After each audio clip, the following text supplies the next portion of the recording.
Welcome dear rockers, कैसे हैं आप सभी। तो आज हम देखने वाले हैं लीडर, जो कि हाल ही में रिलीज हुई है। तो कहानी की शुरुआत में हमें एक आदमी को दिखाया जाता है जो कि एक अजीब से ऑफिस में बैठा हुआ है और किसी से बात कर रहा है कि हमारी एजेंसी को एक फॉरेन कार्टेल के कुछ कंटेनर्स के बारे में पता चला है जो कि चेन्नई पे आने वाले हैं, चेन्नई की बंदरगाह पर। और ये कार्टेल असल में एक बहुत ही बड़ा सिंडिकेट है जिसके अंदर हमारा एक अंडरकवर स्पाई रॉकी मौजूद है और रॉकी हमें उनकी एक मीटिंग स्पाई कैम्प के जरिए दिखाने वाला है। अब ये लोग उस मीटिंग को देख ही रहे होते हैं कि तभी वहां पर एक शख्स आता है जिसको सभी डेविल के नाम से जानते हैं, जो कहता है कि आप लोगों को मुझ पे शक होगा कि मैं ये काम कर भी पाऊंगा या नहीं, ये प्रोजेक्ट पूरा भी होगा कि नहीं। इतना कहते हुए वो रॉकी के पास जाता है और उससे कहता है कि तुम्हारे साथी अब मरने वाले हैं। वो रॉकी के कपड़ों में से स्पाई कैम निकाल कर सभी को दिखा देता है और साथ ही वो रॉकी के हाथ में घड़ी जैसा कुछ एक झटके में पहनाकर उसकी पिन निकाल के रख लेता है। इसी बीच यहाँ एजेंसी के लोग ये सब देख रहे होते हैं और तभी उन्हें रॉकी का एक पार्सल मिलता है जिसे खोलते ही जोर का बम ब्लास्ट होता है, सभी मारे जाते हैं। बाकी इस तरह डेविल सभी से कहता है कि ये रॉकी अब सिर्फ 30 सेकंड्स में मरने वाला है। बाकी रही बात इस प्रोजेक्ट की, तो मैं इसे जरूर पूरा करूंगा, फिर चाहे जो भी हो जाए। बस दोस्तों, इसके बाद डेविल रॉकी को कुर्सी सहित लात मारकर रूम से बाहर कर देता है और इसी के साथ 30 सेकंड्स पूरे हो जाते हैं। रॉकी पर बम ब्लास्ट होता है। अब हम डेविल को देखते हैं जो कि किसी से कह रहा है कि मैंने कंटेनर लोड करवा दिए हैं, बाकी मैं चेन्नई अगले 2 दिनों में पहुंच जाऊंगा। सीन होता है कट। अब अगले सीन में हम एक छोटे से घर में शक्ति नाम के शख्स को उसकी बच्ची के साथ देखते हैं जिसको शक्ति अपनी जान से भी ज्यादा प्यार करता है। शक्ति की पत्नी की मौत करीब दोस्तों 7 साल पहले हो गई थी। तभी से शक्ति ही अपनी बेटी को पाला हुआ है जिसका नाम है इरिन। शक्ति यहाँ पर रेंट पे रहता है, बाकी वो अपनी बेटी के लिए सारी चीजें करता है, मतलब उसको माँ की कमी महसूस नहीं होने देता। जिसको वो मांग करती है वो चीज ला के दे देता है। और यहाँ पर हमें ये भी पता चलता है कि इरिन असल में बिना हियरिंग एड के सुन नहीं सकती, मतलब अगर ये डिवाइस उसके कान से निकाल दिया जाए तो उसे कुछ भी सुनाई नहीं देगा। अब शक्ति को अपनी बेटी का इलाज तो करवाना है, लेकिन उसके लिए विदेश जाना होगा, वहीं पे उसका ऑपरेशन संभव है, तभी वो नॉर्मल इंसानों की तरह सुन पाएगी। इसके साथ शक्ति को एक और बात पता चलती है कि इरिन को डेक्स्ट्रोकार्डिया है, यानी कि उसका हार्ट या दिल बाएं तरफ नहीं बल्कि राइट साइड में यानी कि दाएं तरफ है, जो कि बहुत ही रेयर होता है दोस्तों। बाकी इस वजह से इरिन को कोई प्रॉब्लम नहीं होगी। अब शक्ति की बात करूं तो वो एक गैराज में काम करता है, यानी कि वो कार मैकेनिक है। आगे हम चेन्नई के हार्बर पोर्ट में सॉल्ट नाम के गुंडे को देखते हैं जो कि डेविल के लिए काम करता है। वो डेविल से बताता है कि कंटेनर मुझे मिल गया है, तो डेविल कहता है कि उस कंटेनर को संभाल के रखो, जब तक मैं ऑर्डर ना दूं कुछ मत करना। सॉल्ट भी कहता है कि चलो ठीक है। और इसी बीच एक ईमानदार कस्टम ऑफिसर सॉल्ट से कहता है कि ये कंटेनर मुझे दिखाओ, तो जब दिखाओगे तभी मैं इसको जाने दूंगा। तो सॉल्ट उस ऑफिसर से कहता है कि मेरी आपके सीनियर से बात हो चुकी है, लेकिन वो इंस्पेक्टर कहता है कि मैं कुछ नहीं जानता, मुझे बस ये कंटेनर दिखाओ, मैं कोई घूसखोर नहीं हूँ। और अब ये सुनते ही सॉल्ट बहुत ही बेरहमी से उस कस्टम ऑफिसर की जान ले लेता है। फिर इसके साथ दोस्तों हम उस कस्टम ऑफिसर के परिवार को देखते हैं जहाँ उसकी बेटी अनुषा का बर्थडे होता है। अनुषा की माँ कहती कि बेटा तुम केक काटो, पापा आते ही होंगे। और इतना कहकर जैसे ही वो केक में कैंडल को जलाती है, वहाँ पर जोर का ब्लास्ट होता है, सभी लोग मारे जाते हैं। यार, इस घटना की वीडियो इंस्पेक्टर इंदिरा को मिल गई होती है, इसीलिए वो एक मीटिंग के दौरान डीआईजी को ये वीडियो दिखाते हुए कहती है कि इसी दिन उस कस्टम ऑफिसर को मारा गया था और फिर उसके परिवार को बॉम्ब ब्लास्ट में खत्म कर दिया गया। इसके पीछे सॉल्ट का हाथ है सर, जरूर सॉल्ट कुछ न कुछ प्लान कर रहा है, इसीलिए मैं चाहती हूँ कि सॉल्ट के कंटेनर्स को तलाशी ली जाए। ये सुनकर डीआईजी कहता है कि तुम ये सब मुझे क्यों बता रही हो, ये सब तुम एसपी को बताओ ना। तो इंदिरा कहती है कि बताया था लेकिन कोई फायदा नहीं हुआ। तो डीआईजी कहते हैं कि आज एक नया एसपी यहाँ पे आ रहा है, उसका आज ड्यूटी में पहला दिन है, तुम उसको बताओ क्या करना है। इसके साथ ही दोस्तों सीन होता है एसपी राघव की तरफ शिफ्ट, जो कि पहले मिलिट्री में काम करता था, वहाँ था, लेकिन उसके घर या रिश्तेदार में हर कोई पुलिस में है, तो उन्होंने पुलिस फोर्स ज्वाइन कर ली। बाकी बात करें इंदिरा की, तो वो एक ऑफिसर को बताती है कि मुझे सॉल्ट को नहीं बल्कि उस इंसान को पकड़ना है जो सॉल्ट के भी ऊपर है। बाकी मुझे पता चला है कि सॉल्ट ने एक कंटेनर रिसीव किया है हाल ही में। अब ये इन्फो इंदिरा से लेने के बाद वो ऑफिसर सॉल्ट को कॉल करके बता देता है कि इंदिरा तुम्हारे पीछे है, और साथ ही मुझे शक है कि तुम्हारे पास इंदिरा का कोई जासूस बैठा हुआ है जो उसे हर वक्त खबर दे रहा है। ये सुनकर सॉल्ट थोड़ा अलर्ट हो जाता है और गुस्सा भी होता है, फैसला करता है कि इंदिरा को जान से मार डालूंगा। इसी बीच दोस्तों हम इंदिरा की अंडरकवर ऑफिसर फातिमा को देखते हैं जो कि सॉल्ट के पोर्ट में ही उस पे निगरानी रख रही है। इसी दौरान यहाँ पे सॉल्ट के लोगों के पास शक्ति आता है दोस्तों, जो कि पोर्ट में कहीं भी आराम से आ और जा सकता है, तो वो एक कार को यहाँ डिलीवर करके चला जाता है। उसका काम वही है, कार वाला, मैकेनिक वगैरह। बाकी बात करें इंदिरा की, तो उसने अपना पति खोया है जिसे वो हर पल बेचारी याद करती रहती है। बाकी फिलहाल तो वो अपने पिता के साथ रहती है जिनका नाम नारायण है। अब दोस्तों फातिमा आगे इंदिरा से मिलकर बताती है कि मैं अभी तक सॉल्ट के अड्डे में अंदर नहीं घुस पाई। तो इसी बीच वहाँ वो शक्ति को आते देखकर कहती है कि सॉल्ट के एजेंट्स के पास कई फॉरेन गाड़ियां भी आती हैं, उनकी सर्विस का काम शक्ति करता है, मतलब वही करता है, गाड़ियों को लाने जाने का काम, उसकी एंट्री अंदर तक है। अगर किसी तरह से वो हमारे साथ हो जाए तो बस हमारा काम आसान हो जाएगा। अब शक्ति को गाड़ी के करीब आता देखकर इंदिरा और फातिमा बात करना बंद कर देती हैं और शक्ति देखता है कि इंदिरा अपनी गाड़ी के साथ खड़ी हुई है, तो वो पूछ लेता है आपकी गाड़ी ठीक है कि नहीं, मैं मैकेनिक हूँ, कोई जरूरत हो तो बताइए। तो इंदिरा कहती है देख लो एक बार, और फिर वो चुपके से कार में कुछ गड़बड़ी कर देती है जिसको शक्ति बहुत ही आराम से पकड़ लेता है और कार ठीक करने के बाद वो चला जाता है दोस्तों वहाँ से। अब अगले दिन देखिए, शक्ति जब एक कार लेकर पोर्ट की तरफ जा रहा होता है ना, तो इंदिरा उसका पीछा कर रही होती है और इंदिरा का पीछा एक ऑटो में बैठकर सॉल्ट कर रहा होता है जिसके साथ एक बाइक भी होती है। और फिर इंदिरा एसपी राघव को देखकर रुक जाती है और कहती है कि मुझे आपसे कुछ बातें करनी है। तो इसी बीच सॉल्ट अपने लोगों को इशारा करता है और एक के बाद एक करके पेट्रोल के पैकेट्स इन पे सॉल्ट के आदमी फेंकने लगते हैं, जिससे राघव और इंदिरा बचने की काफी कोशिश करते हैं। लेकिन इस दौरान दोस्तों सॉल्ट एक जलता हुआ लाइटर इनकी तरफ फेंक देता है, जिससे होना क्या था, वहाँ खड़ी एक गाड़ी में लग जाती है आग। लेकिन राघव ने बड़ी मुश्किल से इंदिरा को बचा लिया होता है। सॉल्ट भी शक्ति को गाड़ी में देखकर उसमें बैठकर वहाँ से निकल जाता है और बाकी पेट्रोल फेंकने वाले गुंडों को पुलिस पकड़ लेती है। लेकिन वो लोग कहते हैं कि हमें इस एरिया की पुलिस बहुत ही परेशान करती थी,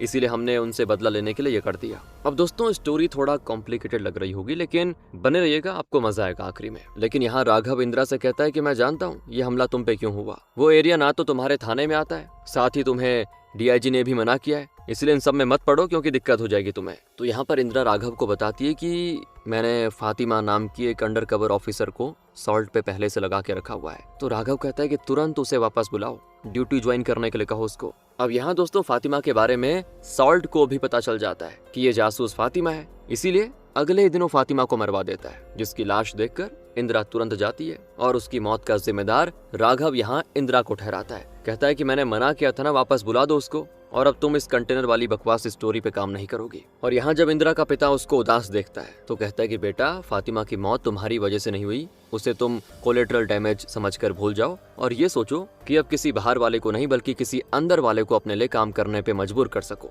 नारायण की ये बात सुनते ही इंदिरा को समझ आ जाता है कि उसे क्या करना है। वो शक्ति पर नजर रखने लग जाती है, यहाँ तक कि उसके आधार कार्ड की फोटो भी चुपके से ले लेती है। साथ ही उसे पता चलता है कि शक्ति की एक बेटी भी है जिससे वो बहुत ही प्यार करता है। अब इंदिरा ये सब देखने के बाद शक्ति से जाकर उसके गैराज में मिलती है। गैराज का मालिक तो पुलिस को देखकर घबरा जाता है। बाकी वो जब शक्ति से पूछताछ करती है तो वो तो सिंपल बताता है कि मेरा काम कार को यहाँ वहाँ करना है, बस नॉर्मल काम है मेरा। तो इंदिरा उसको इतना कहती है कि तुम्हें हमारा एक काम करना होगा, किसी एक कार में माइक्रो कैमरा और माइक्रोफोन लगाना होगा और उसको वहाँ डिलीवर करना होगा। तो शक्ति ये काम करने से मना कर देता है, कहता है वो हमारे कस्टमर है और मेरा काम है उनकी कार की सर्विसिंग करना, मैं वही करता हूँ, बस ये सब मैं नहीं कर सकता। बाकी मुझे अपनी बेटी को लेने के लिए स्कूल जाना है तो मैं चलता हूँ। इतना कह के वो चला जाता है। फिर जब वो स्कूल पहुंचता है तो उसे उसकी बेटी इरीन कहीं भी नहीं मिलती। तो शक्ति घबरा जाता है और उसे वहाँ पे मौजूद हर बच्ची में इरीन की शक्ल नजर आती है। तो इरीन तो वहीं पास ही में खेल रही होती है, जो कि खुद शक्ति के पास आ जाती है भागकर। शक्ति भी उसको घर लेकर आ जाता है। और दोस्तों शक्ति को सभी बच्चियों में इरीन की शक्ल क्यों दिखाई दे रही थी, इसका जवाब भी आपको आगे मिलेगा। अगले दिन शक्ति के पास सॉल्ट के आदमी का फोन आता है और वो शक्ति से कहता है कि तुमसे वो इंदिरा क्यों मिलने आई थी। तो शक्ति उसे बताता है कि वो चाहती थी कि मैं जो कार आपको डिलीवर करने वाला हूँ उसमें एक माइक्रोफोन और माइक्रो कैमरा लगा दूं। तो ये सुनकर सॉल्ट के आदमी को विश्वास नहीं होता कि शक्ति सच बोल रहा है। इस पे शक्ति कहता है कि मैं सच बोल रहा हूँ सर, मुझे अपनी बेटे को स्कूल से लेना है तो मैं आपसे बाद में बात करता हूँ, देर हो रही है मुझे। अब शक्ति जब जा रहा होता है तो राघव उससे लिफ्ट मांगते हुए कहता है कि मुझे थोड़ा आगे छोड़ दो प्लीज। शक्ति भी उसको बिठा लेता है साथ में। अब इसी बीच सॉल्ट के आदमी का कॉल लगातार शक्ति को आ रहा होता है और अब उसकी गाड़ी में एक एसपी बैठा हुआ है, तो वो कॉल को इग्नोर कर देता है। बाकी दोस्तों इसके बाद शक्ति राघव को उसकी मंजिल पे छोड़कर आगे बढ़ जाता है। पहले पहुंचता है वो स्कूल ताकि वहां अपनी बच्ची को ले सके, लेकिन उसकी बच्ची इरीन वहां नहीं होती। तो अब शक्ति को फिर से सॉल्ट के उसी आदमी का कॉल आता है और वो कहता है कि तुम और इंदिरा मिलकर कुछ प्लान कर रहे हो, है ना। तो शक्ति कहता है कि अरे मेरी उनसे जो बातें हुई थी मैंने बता दी ना आपको,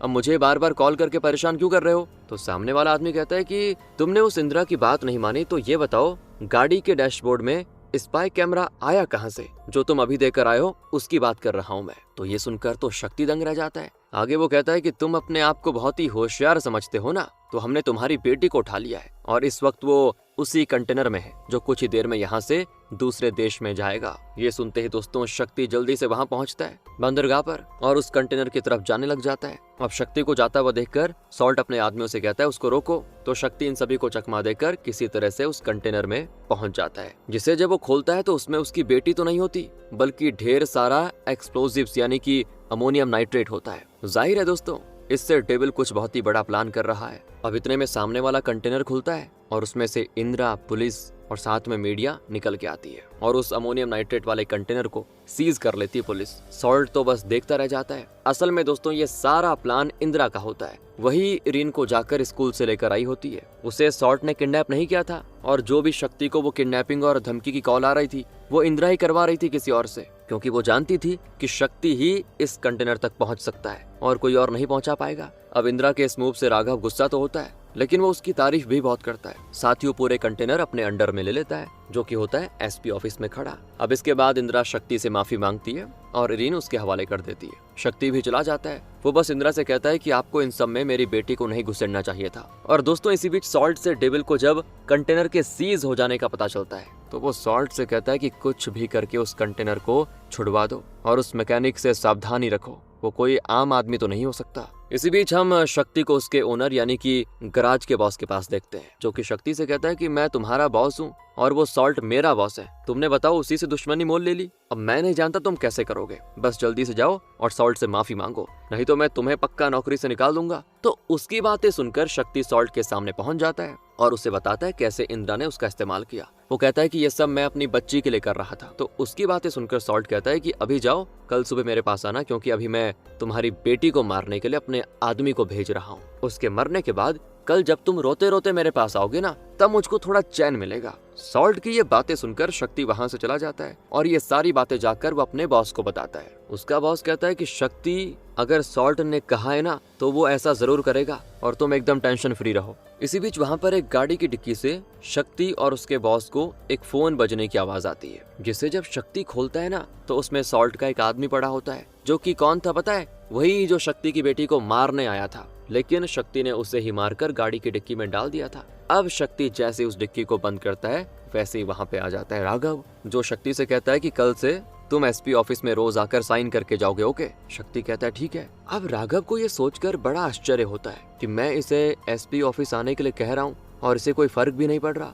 खैर एसपी यहाँ से चला जाता है, जिसके बाद शक्ति का बॉस उसको कहता है कि जितना जल्दी हो सके अपनी बेटी को लेकर यहाँ से चले जाओ, तुम्हारे लिए अब यहाँ रुकना सेफ नहीं है। और दोस्तों जब शक्ति इरीन के साथ जाने वाला होता है तभी उसे सॉल्ट का आता है कॉल, जो उससे कहता है कि तेरे बारे में मैं सब कुछ जान गया हूँ, तेरी बेटी की दोस्त मेरे पास है। और यहाँ पर हम देखते हैं कि सॉल्ट ने अनुषा को किडनैप किया होता है। ये वही अनुषा है दोस्तों जिसकी बर्थडे पार्टी के दौरान ब्लास्ट हो गया था। अब अनुषा उस ब्लास्ट में कैसे मरी और बाकी का उससे क्या रिलेशन है, ये सब आगे कहानी में रिवील होगा। अभी आप बस सुनते रहिएगा। तो अभी के लिए अनुषा को सॉल्ट ने किडनैप कर लिया है, जिसको देखकर इरीन शक्ति से कहती कि पापा ये तो अनुषा है। तो अब सॉल्ट शक्ति से कहता है अगर तुम इस बच्चे को बचाना चाहते हो, सिंपल सी बात है, तो तुम आज जाकर उस कंटेनर को छुड़ा लेके आओ। अब शक्ति क्या ही करता, उसको ये काम करना पड़ता है। और अब इसी बीच एक पुलिस वाला जो कि सॉल्ट से मिला होता है, वो चुपके से उस कंटेनर को सॉल्ट के आदमी के हवाले करने का प्लान बनाता है। लेकिन जब वो खोल के देखता है तो वहाँ वो कंटेनर नहीं होता, क्योंकि राघव ने पहले ही दोस्तों अदला बदली कर दी थी कंटेनर्स की, ताकि किसी को भी पता ना चले रियल कौन सा है और अनरियल कौन सा है, क्योंकि राघव को पता था कि सॉल्ट जरूर उस कंटेनर को पाने की कोशिश करेगा। और इधर इंदिरा जब शक्ति के बारे में पता करती है तो उससे पता चलता है कि शक्ति असल में वो नहीं है, उसका असली नाम मारन है और वो देश की एक सीक्रेट एजेंसी के लिए काम करता था दोस्तों, जिसके सारे मेंबर्स मारे गए हैं बस शक्ति को छोड़कर। बाकी वो एक अनजान जगह पे 6 साल के लिए जेल में बंद भी रह चुका है। उसने यहाँ तक कि अपनी टीम मेंबर जो कि उसकी पत्नी भी थी उससे ही गोली मार दी थी। साथ ही ये भी पता चलता है कि अभी तक इंदिरा ने शक्ति के साथ जो भी खेल खेला वो इंदिरा से असल में शक्ति ने ही करवाया था। देख रहे हो दोस्तों, यानी कि फिलहाल मास्टरमाइंड शक्ति ही है। इंदिरा के पिता नारायण भी शक्ति से मिले हुए हैं, उन्होंने ही शक्ति का इस्तेमाल करने का प्लान इंदिरा के दिमाग में डाला था। अब ये सारी चीजें इंदिरा राघव से बताती है, तो राघव जल्दी से एक जगह जाने के लिए निकलता है। साथ ही वो कंटेनर के ड्राइवर को कॉल करके कहता है कि तुम तब तक मत रुकना जब तक मैं ना कहूँ, कंटेनर लेके चलते रहो। इधर शक्ति सॉल्ट को कॉल करके कहता है कि मुझे 8 खाली कंटेनर्स चाहिए और उन सभी कंटेनर्स का इस्तेमाल करके शक्ति अमोनियम नाइट्रेट वाले कंटेनर को घेर कर अपने कब्जे में कर लेता है। अब शक्ति को देखकर ड्राइवर तो भाग खड़ा होता है। फिर शक्ति उस कंटेनर को लेकर सॉल्ट की बताई हुई जगह पे जाता है लेकिन दोस्तों वहाँ पर सॉल्ट के साथ राघव मौजूद होता है, जिसने यहाँ पर मजिस्ट्रेट को बुलवाया है ताकि वो अमोनियम नाइट्रेट को चेक करने के बाद सॉल्ट को अरेस्ट करने का ऑर्डर दे दे। कुछ ही देर में मजिस्ट्रेट एक टीम के साथ आ जाता है। कंटेनर में मौजूद अमोनियम नाइट्रेट की तुरंत जांच की जाती है। तो रिपोर्ट में आता है कि इस अमोनियम नाइट्रेट से कोई खतरा नहीं है, ये बहुत ही माइल्ड है और खेती वगैरह में फर्टिलाइजर के तौर पर इस्तेमाल होता है। असल में मजिस्ट्रेट को डेविल ने पैसे देकर अपनी तरफ कर लिया था पहले ही, इसीलिए मजिस्ट्रेट नकली रिपोर्ट बनवाता है और साथ ही जाते हुए वो राघव से कहता है कि सुनो, कल सुबह तुम्हें इसका खामियाजा भुगतना पड़ेगा क्योंकि तुमने मेरा टाइम खराब किया है। अब यहाँ पर सॉल्ट शक्ति के साथ जाने लग जाता है। तो राघव सॉल्ट से कहता है कि शक्ति कहीं नहीं जाएगा, मैं इसे अरेस्ट करूंगा। ये सुनकर सॉल्ट उसको छोड़कर चला जाता है। अब वो उस कंटेनर को लेके जा ही रहा होता है तो शक्ति तुरंत उस कंटेनर में आग लगा देता है और ये आग शक्ति ने उसी तरह केक से लगाई होती है क्योंकि केक उसने पहले ही कंटेनर के अंदर रख दिया था और शक्ति के ऐसा करते ही पूरा कंटेनर ब्लास्ट हो जाता है, जिसमें सॉल्ट की भी तुरंत मौत हो जाती है। फिर यहाँ से दोस्तों शक्ति भाग निकलता है। अगली सुबह अब राघव की बारी थी, उसको कर दिया जाता है सस्पेंड। बाकी इसके बाद राघव बोलता है कि मुझे वर्दी और गन वगैरह हैंडओवर करने के लिए 6 घंटों का समय मिला है और इन 6 घंटों में मैं उस शक्ति को ढूंढ निकालूंगा जिसका असली नाम है मारन। तो राघव इंदिरा के साथ उसके पिता नारायण से मिलने पहुंच जाता है, जिससे इंदिरा कहती है कि आप इस शक्ति से मिले हुए थे, आपने उसके साथ मिलकर मुझे भी धोखा दिया, लेकिन क्यों? तो इस पर नारायण कहता है कि शक्ति का असली नाम तुम लोग जान ही गए होंगे, उसका असली नाम है मारन। एक सीक्रेट एजेंसी जिसमें 12 लोग ही थे। इस एजेंसी का काम होता था उन लोगों को मारना जो कि रॉ या मिलिट्री को डबल क्रॉस कर रहे हैं और इस टीम का लीडर मैं था। बाकी इस टीम में मीरा ने आखिरी मेंबर के तौर पे ज्वाइन किया था। मीरा और मारन को एक मिशन दिया गया जिसमें उन्हें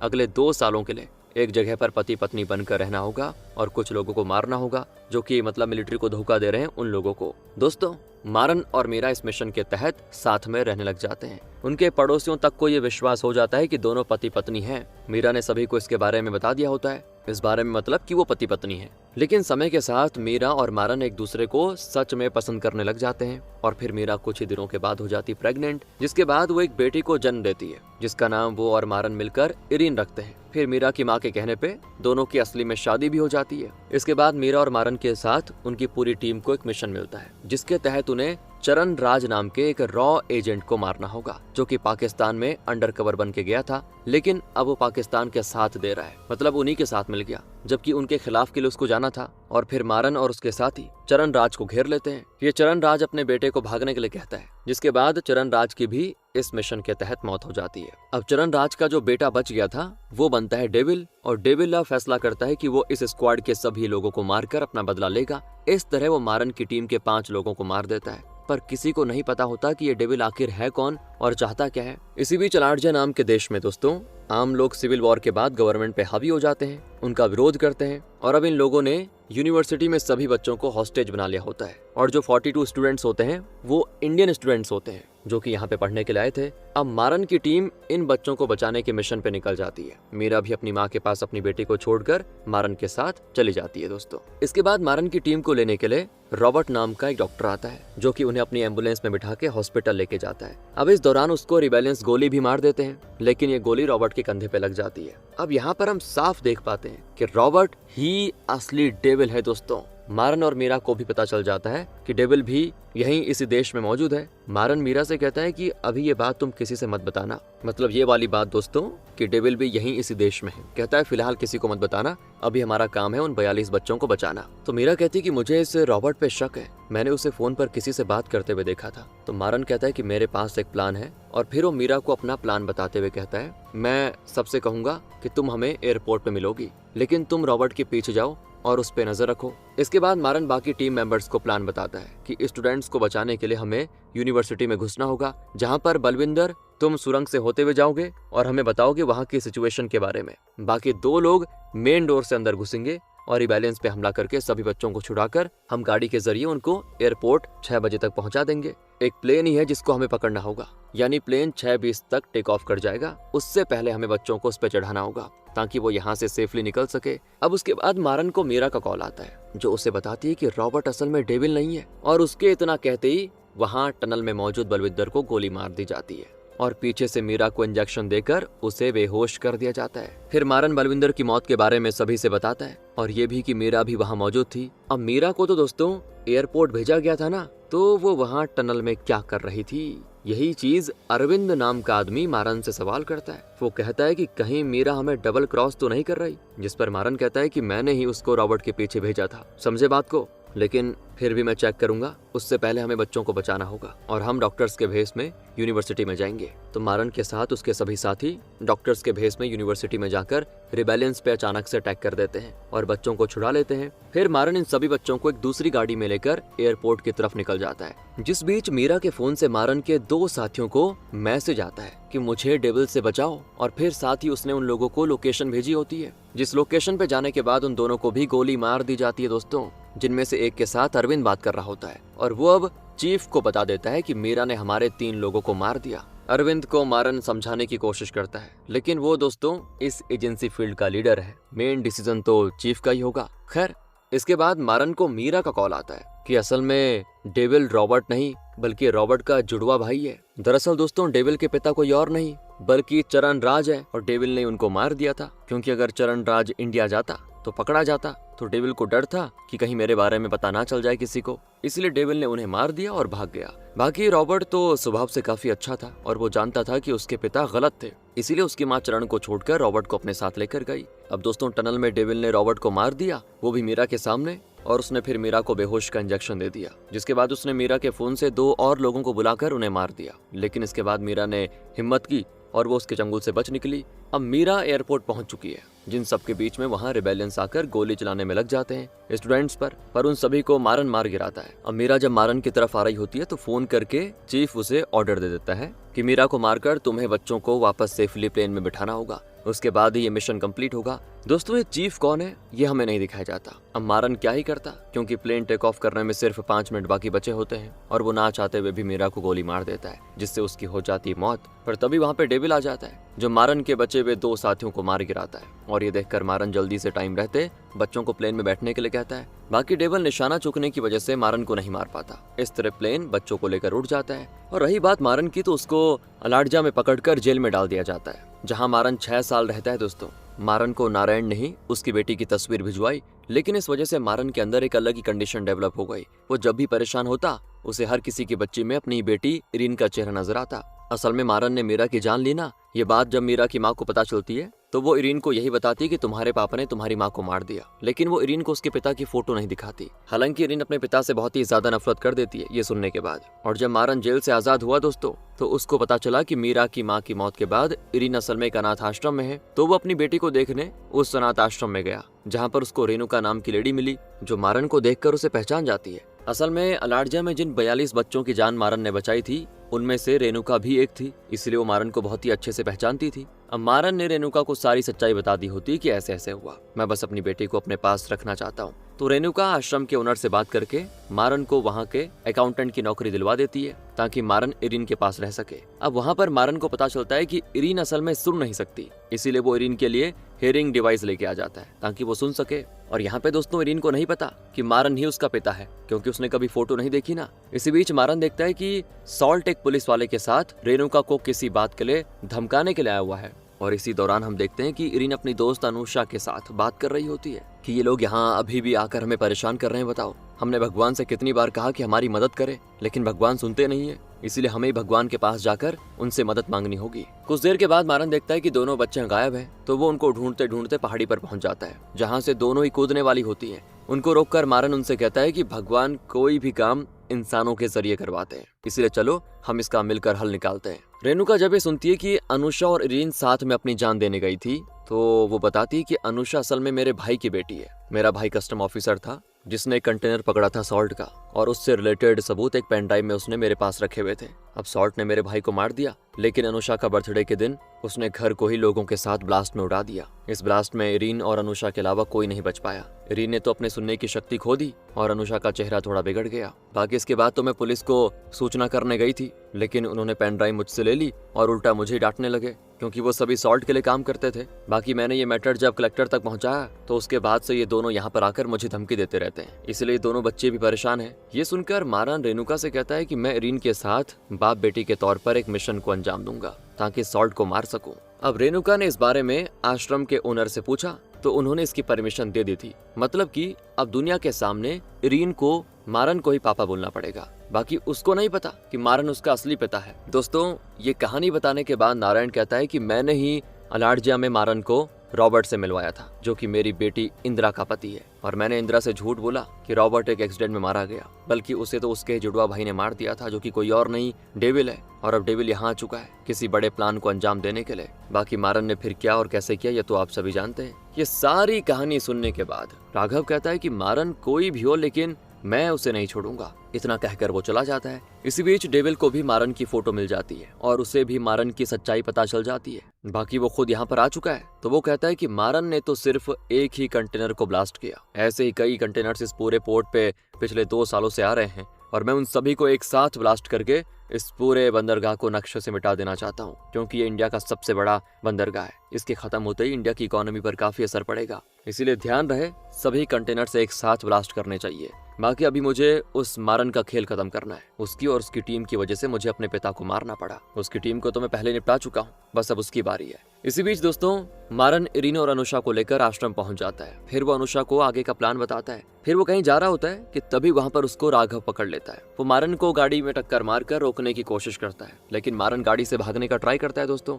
जिसे राघव रोकने के लिए चलती गाड़ी में चढ़ जाता है, और अब गाड़ी हो जाती है आउट ऑफ कंट्रोल, खाई में गिरने लग जाती है, जो देखकर मारन और राघव दोनों ही नीचे कूद जाते हैं। मगर राघव भी खाई में गिरने वाला होता है, लेकिन दोस्तों मारन किसी तरह उसे बचा लेता है। तब जाकर उसे मारन पर विश्वास होता है। मारन राघव से कहता है कि इस बंदरगाह में कई सारे ऐसे कंटेनर्स हैं जिनमें एक्सप्लोजिव्स हैं, उन सभी में मैंने जीपीएस डिवाइस लगाया हुआ है, वो आपको आराम से मिल जाएगा। ये सारे डेटोनेटर की मदद से सर्वर से जुड़े हुए हैं, आपको बस सर्वर ढूंढकर उसे नष्ट करना है, पर इसके पहले आपको एक काम करना होगा, आप मुझे अरेस्ट कर लीजिए। और अब मारन के कहने पे राघव ऐसा ही करता है, जिसके बाद वो डीआईजी को कॉल करके कहता है कि मैंने 6 घंटे पूरे होने से पहले मारन को पकड़ लिया है और अभी मैं आश्रम में हूँ। डीआईजी उसको वहीं पे इंतजार करने के लिए बोलकर तुरंत डेविल को कॉल लगाकर बता देता है कि मारन को एसपी ने अरेस्ट कर लिया और वो अनाथ आश्रम में है, तुम्हें वहां पे जाकर जो करना है कर लो। ये सुनकर डेविल आश्रम के लिए रवाना हो जाता है। बाकी डीआईजी ने डेविल को खबर दे दी है और ये बात एक ऑफिसर राघव को बता देता है, जिसके बाद राघव मारन से कहता है कि तुम अपनी बेटी के साथ यहाँ से जाओ, बाकी मैं हार्बर में जाकर उन कंटेनर्स को ब्लास्ट करने से रोकता हूँ। अब ये दोनों अपने अपने रास्ते निकल जाते हैं, जिनके जाने के बाद डेविल आश्रम में आता है, पर उसके आने से पहले मारन ने आश्रम खाली करवा लिया था। इसी दौरान दोस्तों मारन अपनी बेटी इरीन के साथ स्टेशन की तरफ जा रहा होता है, क्योंकि उसे अपनी और इरीन की जान बचाने के लिए इरीन के कानों का इलाज भी तो करवाना है, दूसरे देश में जाना होगा उसके लिए। तो मारन अपने ड्राइवर से कहकर डेविल को गलत खबर दिलवाता है, मतलब बेवकूफ बनवाता है कि मैं यहाँ पे हूँ। और इसी बीच मारन राघव से बोलता है कि अभी आप पावर में नहीं हो, तो आपके डिपार्टमेंट के लोग ही आपको रोकने की कोशिश करेंगे, और वो सारे डेविल से मिले हुए हैं, तो आप यहाँ अपने सारे परिवार और उन रिश्तेदारों की मदद लो जो कि पुलिस में है। राघव ऐसा ही करता है, जिसके बाद उसके सारे रिश्तेदार जो कि सभी पुलिस वाले हैं, यानी कि मामा, चाचा, उनके लड़के वगैरह सब मिलकर हार्बर पे धावा बोल देते हैं और सारे कंटेनर्स में जो डेटोनेटर्स होते हैं उनके सर्वर को ढूंढ निकालते हैं, उन्हें तुरंत नष्ट कर देते हैं, जिससे डेविल का प्लान फ्लॉप हो जाता है दोस्तों। अब डेविल इसी बीच मारन की गाड़ी के पास पहुंच गया होता है, लेकिन मारन ने उसे भी डबल क्रॉस किया होता है। वो अपने ड्राइवर से डेविल को गलत खबर दिलवा रहा था, जबकि वो तो कहीं और था। बाकी मारन ने डेविल का भी इंतजाम किया होता है। उसने इंदिरा को डेविल के बारे में बता दिया था कि वो कब और कहाँ मिलेगा, और यहाँ इंदिरा अपनी फोर्स के साथ उसका इंतजार कर रही होती है। थोड़ा गोलीबारी होने और डेविल के हाथ में गोली लगने के बाद उसे वो अरेस्ट कर लेती है, उसको गाड़ी में बिठाकर पुलिस स्टेशन लेके जाने लग जाती है। और दोस्तों इंदिरा को मारन ने ये मौका इसीलिए दिया ताकि वो डेविल से अपने पति की मौत का बदला ले पाए। इसके बाद जब मारन इरीन के साथ ट्रेन पे चढ़ता है, क्योंकि उसको जल्दी से फ्लाइट पकड़नी है, लेकिन होता यह है कि पूरी ट्रेन को कुछ लोग हाईजैक कर लेते हैं और फिर हम डेविल को मारन के सामने देखते हैं, जिसने रेणुका को गन पॉइंट पे लिया होता है। मारन बड़ा कंफ्यूज हो जाता है कि अगर ये डेविल है तो वहाँ इंदिरा के साथ कौन है। तो इस पर दोस्तों मारन के सामने खड़ा हुआ डेविल हंसते हुए कहता है, मेरे पिता के 2 जुड़वा नहीं बल्कि 3 औलादे थी और हम तीनों सेम शक्ल के थे। रॉबर्ट को माँ लेकर अलग हो गई और पिताजी के साथ हम दोनों रह गए। बाकी पापा को मैंने मारा और रॉबर्ट को मेरे भाई ने। दोस्तों यहाँ पर आपको कंफ्यूजन ना हो, इसीलिए हम मारन के साथ जो डेविल है उससे डेविल 1 और जो डेविल इंदिरा के साथ है उसे डेविल 2 बोलेंगे। तो अब डेविल 1 पूरी ट्रेन को हाईजैक कर चुका है और ये देखकर मारन उसके लोगों से लड़ना शुरू कर देता है। इस लड़ाई के दौरान वो इरीन को टॉयलेट में छिपा देता है ताकि उस पर कोई आंच ना आए, पर आखिर में डेविल 1 इस पे काबू पा लेते हैं। पहले तो डेविल 1 मारन को बहुत ही मारता है और फिर वो रेणुका का सर भी बहुत तेज से फाड़ देता है दोस्तों। इसी बीच डेविल 1 देखता है कि इरीन टॉयलेट में बंद है, तो वो उसे भी बाहर निकालकर उसको बता देता है कि तुम्हारे पिता ने ही तुम्हारी माँ को गोली मारी थी बेटा, और वो आदमी यही मारन है, तुम्हारा असली पिता। ये सुनकर इरीन अपने पिता यानी कि मारन की तरफ बढ़ती है और उसे अपने बैग से निकालकर एक धारदार हथियार थमा लेती है, जिससे मारन वापस से सभी को मारने और काटने लग जाता है। अब डेविल वन सोचता है कि ये क्या हुआ, तो हमें दिखाया जाता है कि मारन ने इरिन को टॉयलेट में बंद करने के साथ उसका हियरिंग डिवाइस निकाल दिया था। इस वजह से जो भी डेविल वन ने बोला उसे कुछ सुनाई ही नहीं दिया। डेविल वन तो बौखला जाता है, इरिन के हाथ में एक बैंड बांध देता है जो उसने मूवी की शुरुआत में रॉकी के हाथ में बांधा था। उस बैंड का टाइम 15 मिनट पूरे होते ही इरिन ब्लास्ट हो जाएगी। उसका पिन होता है डेविल वन के पास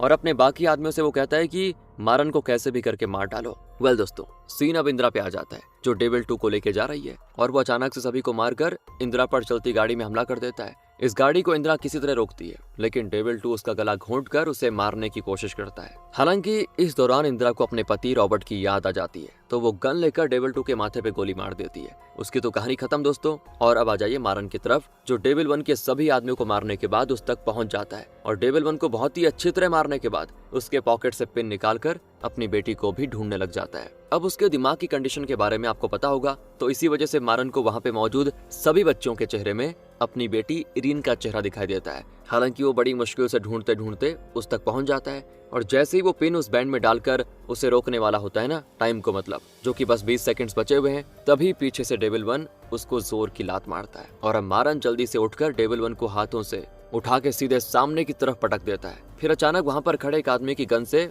उसी के सर को उड़ा देता है। इसी बीच डेविल 1 को अपने हाथों में कुछ महसूस होता है और वो देखता है कि ये तो वही बैंड है जिसे उसने इरिन के हाथ में बांधा था। असल में मारन ने बड़ी फुर्ती दिखाते हुए डेविल के लात मारने से पहले उस बैंड में पिन डालकर उसे निकाल भी लिया था और डेविल के हाथों में पहना भी दिया था। तो वो डेविल से कहता है कि मैंने अपनी पत्नी की जान नहीं ली, बल्कि वो जिंदा है और मेरा और अपनी बेटी का इंतजार कर रही है। इतना कहकर वो डेविल को लात मारने के बाद उसे गोली मार देता है और डेविल ट्रेन का शीशा तोड़कर बाहर आ जाता है, जिसके साथ ही बॉम्ब भी ब्लास्ट होता है और वो खत्म। अब आगे हमें दिखाया जाता है कि जब मारन ने मीरा को गोली मारी थी तो उसका हार्ट लेफ्ट साइड नहीं राइट साइड है, ठीक इरिन की तरह। ये चीज मारन को पता होती है, इसीलिए उसने इस तरह गोली चलाई। बाकी मारन एयरपोर्ट में नहीं पकड़ा गया था, बल्कि उसने सभी लोगों को वहां मारा, फिर मीरा को लेकर हॉस्पिटल गया और जब मीरा पूरी तरह ठीक हो गई तब जाकर उसे हॉस्पिटल से पुलिस पकड़ कर लेकर गई और जेल में बंद कर दिया। उसके बाद मीरा को नारायण ने बाहर भिजवा दिया, जो कि अभी जिंदा है दोस्तों। लेकिन मारन नहीं चाहता था कि उसके बारे में किसी को भी पता चले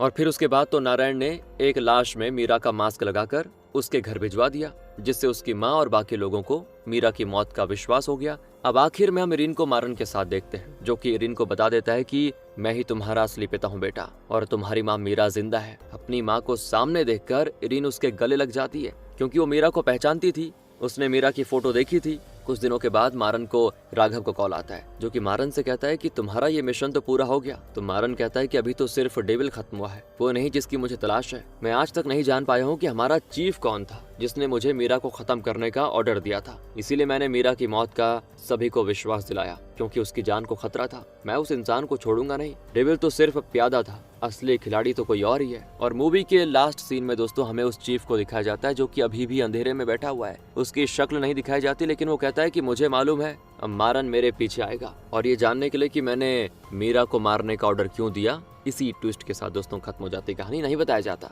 बाकी जैसा ही कुछ अपडेट आता है आपके सामने लेकर आ जाएंगे। मिलते हैं आपसे अगली वीडियो में। ध्यान रखिए अपना। Thanks for watching.